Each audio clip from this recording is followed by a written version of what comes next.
लोग कहते हैं इस अस्पताल के वार्ड नंबर 9 का एक डरावना नियम है। अगर रात 2 से 3 के बीच कोई मरीज आईसीयू में भर्ती होता है तो वो सुबह तक जिंदा नहीं बचता। कई डॉक्टर इसे महज एक संयोग कहकर नजरअंदाज कर देते हैं, लेकिन सच्चाई सिर्फ कुछ लोगों को ही पता है। इसीलिए उस समय तीसरी मंजिल के वार्ड नंबर 9 में कोई भी ड्यूटी करने की हिम्मत नहीं करता, क्योंकि ठीक 2 से 3 बजे के बीच वहां कुछ ऐसी अजीब घटनाएं घटती है जो इंसानी समझ और कल्पना से परे है। बारिश उस रात सिर्फ बरस नहीं रही थी, वो टूट कर गिर रही थी, जैसे आसमान किसी चीज को धो देना चाहता हो। पुराने शहर के बाहर पहाड़ी पर बना सिविल हॉस्पिटल अंधेरे में किसी छोड़े हुए किले जैसा लग रहा था। काली दीवारें, टूटी खिड़कियां, सीलन की बदबू और हर कोने में गूंजती मशीनों की बेब। लोग कहा करते थे इस अस्पताल की तीसरी मंजिल के वार्ड नंबर 9 में रात 2 से 3 बजे के बीच सबसे ज्यादा मौतें होती हैं। कुछ डॉक्टर हंसते हुए इसे डेविल आवर्स यानी शैतान काल कह देते थे, लेकिन जो लोग यहाँ नाइट ड्यूटी करते थे उनके लिए ये कोई मजाक नहीं था, क्योंकि उस 1 घंटे में हवा तक कुछ अलग सी लगने लगती थी और हंसी अपने आप ही खामोशी में बदल जाती थी। आईसीयू की पुरानी दीवार पर टंगी घड़ी में रात के करीब 2:17 हो रहे थे। कमरे में फिनाइल, दवाइयों और नमी की मिलीजुली गंध फैली हुई थी। डॉक्टर आरब मेहता अपनी कुर्सी पर झुके बैठे थे। उम्र लगभग 27 साल। कुछ ही महीनों पहले उन्होंने रेसिडेंट डॉक्टर के तौर पर इस अस्पताल को ज्वाइन किया था। यह उनकी नाइट ड्यूटी का पहला हफ्ता था। लगातार 18 घंटे की शिफ्ट, आंखों में भारी नींद, टेबल पर ठंडी पड़ी चाय का कप। पास से इंटर्न डॉक्टर नेहा कुर्सी पर ऊँघ रही थी। उम्र लगभग 25 साल। कमरे में सन्नाटा था, सिर्फ मॉनिटर की धीमी बीप बीप की आवाज गूंज रही थी। तभी कॉरिडोर की तरफ से लिफ्ट के चलने की अजीब सी आवाज गूंजने लगी। ऐसा लग रहा था जैसे पुरानी लिफ्ट फिर से कहीं अटक गई हो। मेटल, धातु के घिसने की तीखी आवाज सन्नाटे को चीर रही थी। नेहा ने घबराकर सिर उठाया। सर, ये लिफ्ट हर रात ऐसे ही आवाज करती है क्या? आरब ने हल्की सी हंसी दबाई, लेकिन उसकी आंखों में थकान से ज्यादा कुछ और था। हाँ, और अगर आवाज कुछ ज्यादा ही आए तो समझ लेना कोई ऊपर आ रहा है, या तो जिंदा या फिर वो अपने भाग के पूरा भी नहीं कर पाया था कि उसी पर पूरे फ्लोर की लाइट चली गई। चारों तरफ घना अंधेरा छा गया। सिर्फ इमरजेंसी की लाल बत्ती टिमटिमा रही थी, जो दीवारों पर अजीब परछाइयां बना रही थी। और तभी धीरे घिसटते हुए कदमों की आवाज कॉरिडोर से आने लगी। हर कदम जैसे फर्श पर रगड़ खा रहे हो, धीमा लेकिन साफ। अंधेरे में एक परछाई दरवाजे के पास आकर रुकी। डॉक्टर, तैयार रहिए, केस आ रहा है। उसकी आवाज में ना कोई जल्दबाजी थी, ना कोई घबराहट, बस एक ठंडा सा ठहराव, जैसे उसे पहले से पता हो कि आगे क्या होने वाला है। दोनों ने मुड़कर देखा। लॉबी में हल्की नीली साड़ी पहने एक मौसी चुपचाप पोछा लगा रही थी। तभी नीचे से एक तेज चीख गूंजी।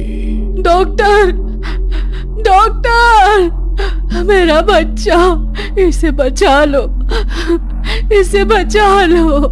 एक बूढ़ी औरत हाँफती हुई दौड़ती आई।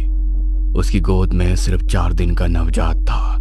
चेहरे पर आंसू, आंखों में डर, जैसे वक्त उनके हाथों से फिसल रहा हो।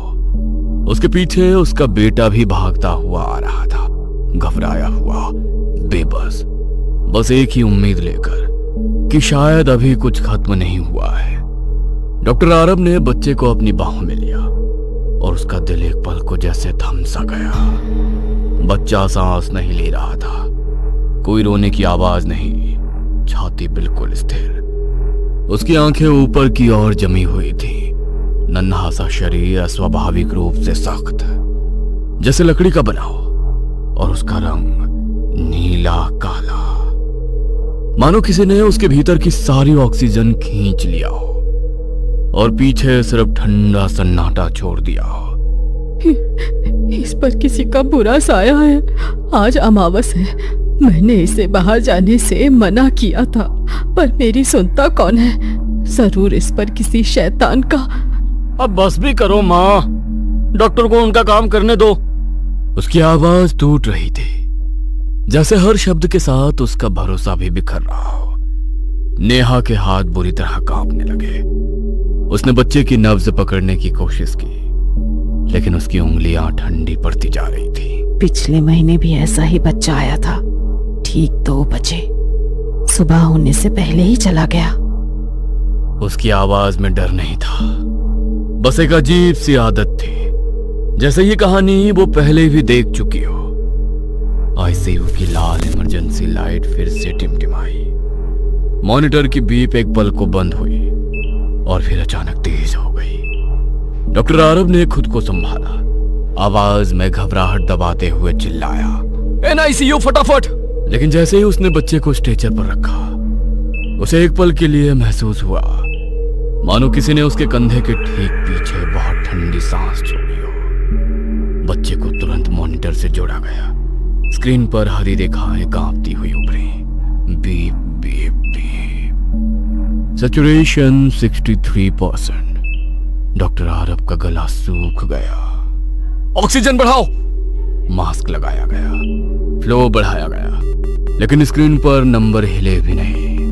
63, 63, 63। जैसे मशीन भी हार मान चुकी हो। नेहा की आवाज कांप गई। सर ये क्या हो रहा है? रिस्पॉन्स क्यों नहीं आ रहा? बाहर अचानक बिजली जोर से कड़की। खिड़कियों के शीशे हिल उठे। बारिश की बूंदें कांच पर तेजी से थपथपाने लगी। कमरे के अंदर ठंड अचानक बढ़ गई। एसी बंद था, फिर भी हवा बर्फ जैसी लग रही थी। डॉक्टर आरब ने बच्चे की छाती पर हल्का दबाव दिया। Come on, breathe breathe. लेकिन नवजात का शरीर असामान्य रूप से सख्त था। कोई हलचल नहीं, कोई रोना नहीं। और तभी नेहा की नजर कांच की तरफ गई। वो कांच के उस पार खड़ी सब देख रही थी। उसकी आंखें बच्चे पर जमी थी, बिना पलक झपकाए, जैसे वो किसी नतीजे का इंतजार कर रही हो, या शायद बस एक पल का। वो बुढ़िया ठीक कह रही है। वो शैतान अब इसे लेकर ही जाएगा। तभी डॉक्टर आरब ने जांच के लिए खून का सैंपल लिया। डॉक्टर आरब ने कांपते हाथों से सिरिंज भरी। धीरे धीरे सिरिंज काली होती चली गई और अगले ही पल सबके चेहरे का रंग उड़ गया। खून लाल नहीं था, वो गहरा काला था, असामान्य रूप से गाढ़ा, बिल्कुल किसी चॉकलेट सिरप जैसा भारी और चिपचिपा। डर के मारे नेहा के हाथ से टेस्ट ट्यूब छूटकर नीचे गिर गई और काला द्रव फर्श पर गिरा। लेकिन अजीब बात यह थी कि वो खून फैला नहीं, वो वहीं ठहर गया, धीरे धीरे और गाढ़ा होकर जमता हुआ, जैसे तेल, जैसे कोई जीवित चीज जमीन से चिपक गई हो।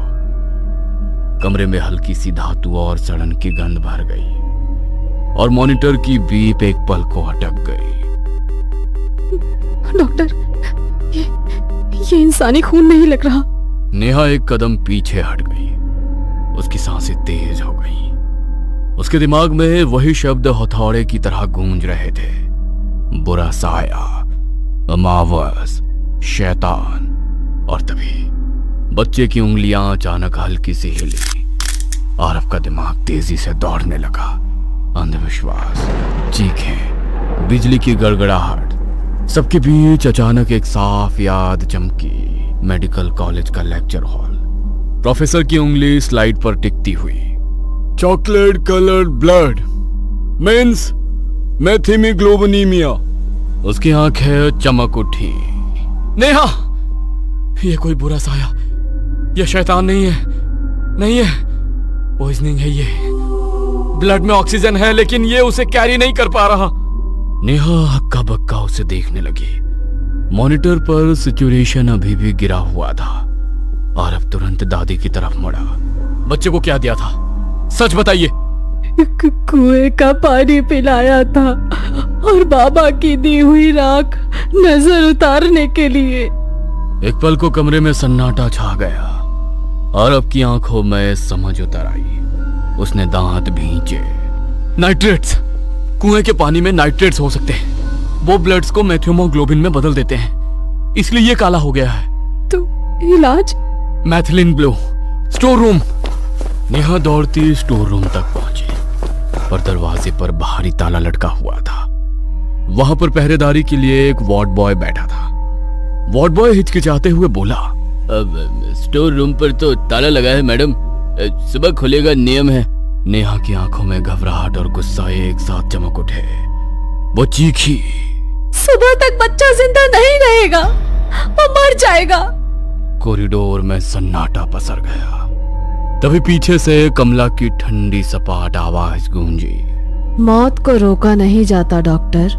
उसके शब्दों में एक अजीब सी ठहराव भरी सच्चाई थी, जैसे वो पहले से जानती हो क्या होने वाला है, जैसे ये सब पहले भी हो चुका हो। तभी पीछे से डॉक्टर आरव आए और एक पल भी नहीं गवाया। उसकी नजर दीवार पर टंगे फायर एक्सटिंग्विशर पर पड़ी। अगले ही सेकंड उसने पूरी ताकत से दरवाजे पर वार किया। ताला टूटकर जमीन पर गिर पड़ा। अंदर अंधेरा था, धूल भरी शेल्फ, बिखरे बॉक्स, पुरानी दवाइयों की गंध। आरव बेतहाशा तलाश करने लगा। आखिरकार एक छोटी सी शीशी उसके हाथ में आई। Methylene blue. उसकी सांसें थम गई। वो शीशी को रोशनी में ले गया। नीचे लिखी तारीख देखी। बोतल एक्सपायर्ड हो चुकी थी 15 दिन पहले। कॉरिडोर में खड़ी कमला के होठों पर हल्की सी मुस्कान उभरी। रिस्क? नेहा की आवाज कांप रही थी। डॉक्टर आरव ने बिना पलक झपकाए जवाब दिया, करना पड़ेगा, वरना हम उसे अभी खो देंगे। एक पल के लिए सब कुछ शांत हो गया था। बाहर तेज बारिश की आवाज खिड़कियों से टकरा रही थी। कमरे में सिर्फ मॉनिटर की धीमी बीप बीप गूंज रही थी। डॉक्टर आरव ने एक्सपायर्ड एम्प्यूल को हाथ में कसकर पकड़ा और नेहा को सौंप दिया। नेहा के हाथ कांप रहे थे। डोज सही रखो, आरव फुसफुसाया और नेहा ने इंजेक्शन धीरे धीरे नसों में उतारा। पहला मिनट, मॉनिटर की बीप अब धीमी पड़ने लगी थी, जैसे हर धड़कन लड़खड़ा रही हो। दूसरा मिनट, उसकी सांसें उथली होती जा रही थी। छाती मुश्किल से उठ गिर रही थी। नेहा की आंखों में आंसू भर आए, पर वो खुद को संभाले खड़ी रही। तीसरा मिनट, पूरा कमरा सन्नाटे में डूब गया। सिर्फ बाहर गिरती बारिश की आवाज और मशीन की टूटती सी बिखरती हुई बीप, जो हर पल और कमजोर होती जा रही थी। तभी नेहा का ध्यान दरवाजे पर गया। कमला दरवाजे पर खड़ी थी। उसके होठों पर वही रहस्यमयी हल्की मुस्कान थी। अब मॉनिटर पर नंबर गिरने लगे। 40, 38, 35। नेहा की सांस रुक सी गई और फिर अचानक 40, 45, 50, 60, 70। आरव ने स्क्रीन पर नजरें गड़ा दी। 1 सेकंड 75, 2 सेकंड 85, अचानक 95। बीप की आवाज तेज और स्थिर हो गई और अगले ही पल बच्चे ने जोर से रोना शुरू कर दिया। तेज, भरपूर तेज बच्चा रोने लगा। उसके गालों पर गुलाबी रंग लौट आया। सांसें मजबूत हो गईं और नेहा वहीं बैठकर फूट फूट कर रो पड़ी। उसके हाथ कांप रहे थे, पर इस बार राहत से। डॉक्टर आरव ने गहरी सांस ली, जैसे मौत के दरवाजे से वापस लौट आया हो। सुबह के 5 बज चुके थे। नेहा की नजर दरवाजे पर पड़ी। बारिश रुक चुकी थी। अस्पताल की खिड़कियों से हल्की फीकी धूप अंदर घुस रही थी। कॉरिडोर में रात की थकान अभी भी पसरी हुई थी। नेहा पूरी रात नहीं सोई थी। उसकी आंखों के नीचे काले घेरे उभर आए थे। सर, कमला मैम कहाँ गई? पास में खड़े वार्ड बॉय ने फाइल से नजर उठाई। उसके चेहरे पर उलझन उभरी। कौन कमला? नेहा की भौहें सिकुड़ गईं। अरे, नाइट नर्स दरवाजे पर खड़ी थी, पूरी रात वही तो थी। वार्ड बॉय कुछ पल उसे घूरता रहा। उसके चेहरे का रंग धीरे धीरे उड़ने लगा। उसने चारों तरफ देखा, फिर धीमी आवाज में कहा, अरे मैडम, यहाँ कोई नाइट नर्स कमला नहीं है। नेहा का दिल जोर से धड़का। क्या मतलब? मैं उनसे बात कर रही थी, उन्होंने ही कहा था मौत को रोका नहीं जा सकता। वार्ड बॉय के हाथ से फाइल फिसल कर नीचे गिर गई। उसने कांपती आवाज में कहा, कमला सिस्टर 2 साल पहले मर गई थी। नेहा की सांस अटक गई। यही इसी NICU में। कॉरिडोर की हवा अचानक ठंडी लगने लगी। नेहा का गला सूख गया। 2 साल पहले ठीक आज जैसे ही एक रात थी। तेज बारिश, बिजली की कड़क और NICU के बाहर बेचैन परिजन। एक बच्चा लाया गया था, नीला पड़ चुका, सांस उखड़ती हुई, छाती बेतरतीब उठती गिरती। ड्यूटी पर थी सिस्टर कमला और सीनियर डॉक्टर राघव मल्होत्रा। तेज दिमाग, अहंकारी और नियमों के पक्के। स्टोर रूम बंद था। चाबी डॉक्टर राघव की जेब में थी। कमला लगभग गिड़गिड़ाते हुए बोली, सर, अभी दवा देनी पड़ेगी, बच्चा मर जाएगा। राघव ने घड़ी देखी। आवाज ठंडी थी। नियम तोड़ोगी तो नौकरी जाएगी। सुबह तक इंतजार करो। सुबह तक वो जिंदा नहीं रहेगा। कमला की आंखें भर आईं, लेकिन डॉक्टर राघव नहीं माने। रात के लगभग 3-5 हुए थे। कमला ने बच्चे को अपनी गोद में उठा लिया। उसकी छोटी सी उंगलियां उसकी यूनिफॉर्म को पकड़ रही थी। ऑक्सीजन मास्क के नीचे उसकी सांसें टूट रही थी। रुको, बस थोड़ा रुको। कमला फुसफुसा रही थी। कुछ ही मिनट पर 3:11 पर बच्चे की हार्ट बीट गिरने लगी। बीप बीप बीप, धीमी और धीमी होती गई और कमला की आंखों में दहशत भर गई। 3:12 पर एक लंबी सीधी आवाज, मॉनिटर पर फ्लैटलाइन धीमी, और कमरा सन्नाटे में डूब गया। उसी पल कमला के सीने में तेज दर्द उठा। उसने अपने दिल को पकड़ लिया। सांसें रुकने लगी, आंखें फैल गई। कुछ सेकंड बाद वो भी जमीन पर गिर पड़ी। NICU की सफेद लाइट्स के नीचे 2 जिस्म पड़े थे। एक बच्चा, एक नर्स, 2 मौतें। पर कहानी यहीं खत्म नहीं हुई। उसी रात डॉक्टर राघव मल्होत्रा घर लौट रहे थे।